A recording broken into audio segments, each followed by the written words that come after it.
All right, so today we're talking about how did the French Revolution lead to international war.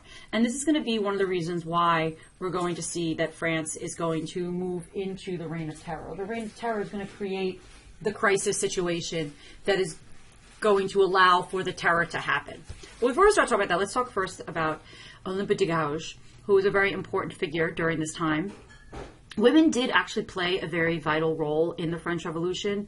They were part of the March on Versailles. Many of them were in Jacobin clubs and were kind of working alongside the men, fighting for more rights, hoping that this would mean that women would be beginning to get more rights and positions, within society.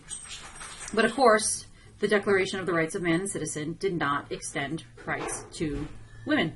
They were not given protections of citizenship. So that's why she writes the Declaration of the Rights of Woman and the Citizen. So I just wanted to kind of mention her to kind of get a little bit of the female perspective in talking about the French Revolution. But so the first question is, why would other European governments be willing to get involved in France? At first, the European governments were reluctant to get involved with this mess that was growing in France.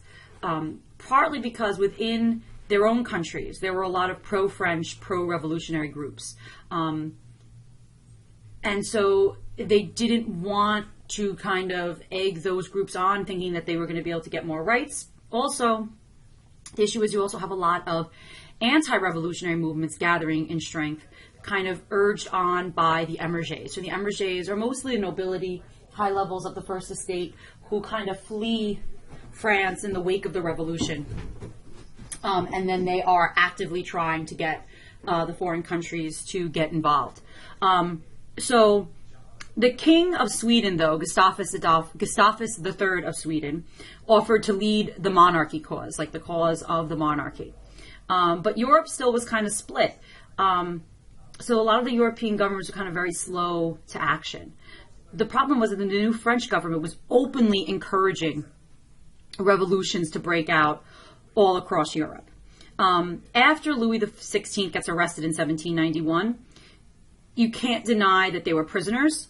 And so that's when people start to begin to really think that there needs to be some sort of intervention in France.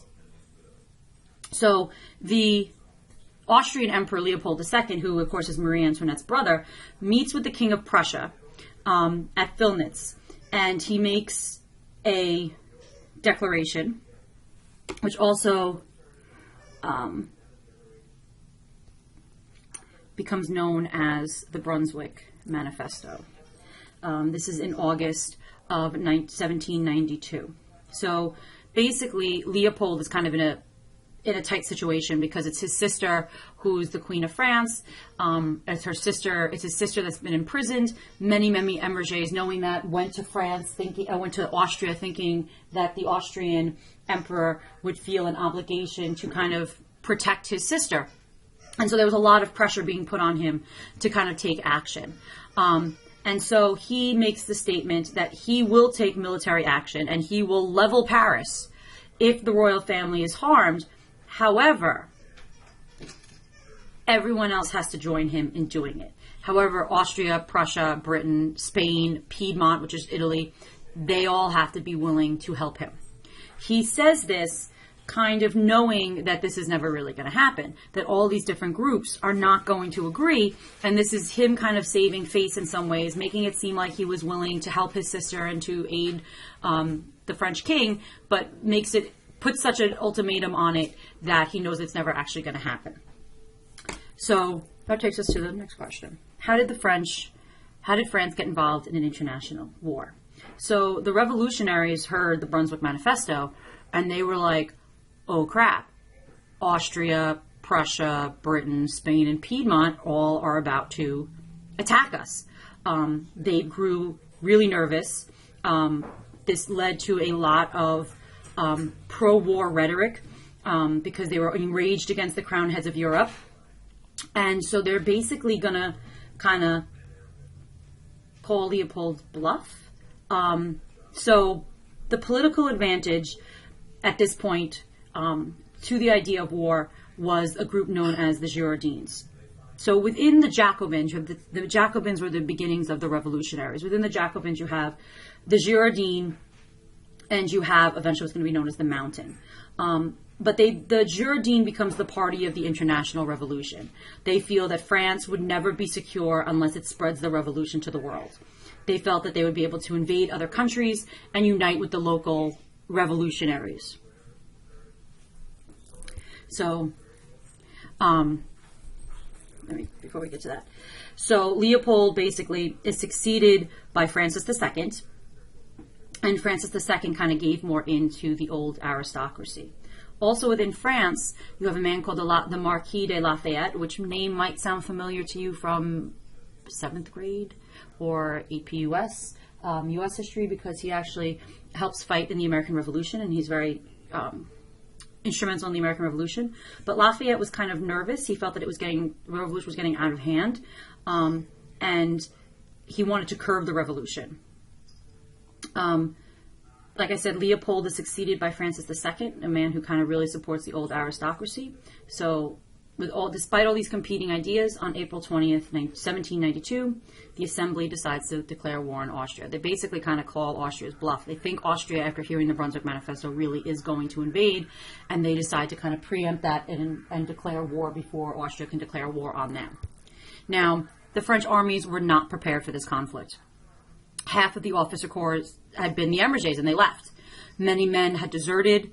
The new recruits were very enthusiastic, fighting for the cause of France, but they were really ill-trained.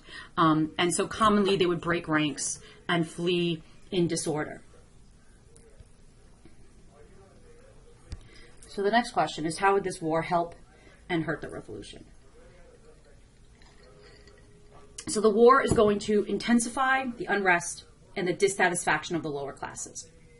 Again, one thing you have to remember about the revolution is that even though the language might sound like it was very supportive of the lower classes really weren't getting much. When the Émergés left, many of them took the gold out of the country. So the only currency that was available in France was very unstable paper money. The peasants didn't trust the value of the paper money, and they were unwilling to sell their food for paper money. So that means that you have scarcity combined with the falling value of money. This is driving up the cost of living. So the situation in France is not very stable. They're not in a position really where they should be fighting. Basically, as far as the war, though, they believed that the war was necessary because they feared that the old regime would come back. So many people did rally to the cause of the revolution and to fight. But the Legislative Assembly really did not have confidence in the people that they could actually fight this war. So the war in the beginning was going very badly for France. Prussia joins up with Russia, and they're both about to invade France. But basically, everyone knew, because the king is still alive at this point, with things like the Brunswick Manifesto, people knew that if there was any harm done to Louis XVI, this would lead to a severe retribution on the people, because the Brunswick Manifesto says that there's any harm done to the royal family, Paris will be razed. This really, instead of kind of scaring the people, in a lot of ways turned them against the king. And they were identifying him with Austria and the other powers that were at war with France. So on August 10th, 1792, the working class is going to revolt.